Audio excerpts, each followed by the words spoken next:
RJS महाविद्यालयात स्पंदन 2025 या कार्यक्रमाचे आयोजन।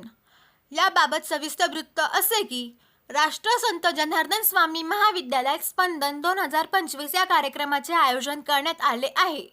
महाराष्ट्र आरोग्य विज्ञान विद्यापीठाच्या कुलगुरू lieutenant general doctor Madhuri Rajeev Kanitkar, doctor Milind Nikumbh, pro vice chancellor Nashik, doctor Rajendra Bangal, registrar Nashik, doctor Devendra Patil, director student welfare department MUHS Nashik यांच्या प्रमुख उपस्थितीत आणि Changdev Katkade chairman RJS group of institutes यांच्या अध्यक्षतेखाली सदरचा कार्यक्रम होणार आहे।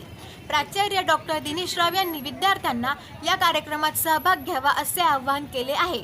स्पंदन 2025 निमित्ताने विविध कार्यक्रमाचे आयोजन करण्यात आले असून दिनांक 17 एप्रिल 2025 रोजी शहरातील मेन रोडवरून विद्यार्थ्यांनी रॅली काढली। डॉक्टर बाबासाहेब आंबेडकर पुतळा या ठिकाणाहून रॅली काढण्यास सुरुवात झाली। या रॅलीत विद्यार्थी, विद्यार्थिनी व महाविद्यालयातील शिक्षक, कर्मचारी सहभागी झाले होते।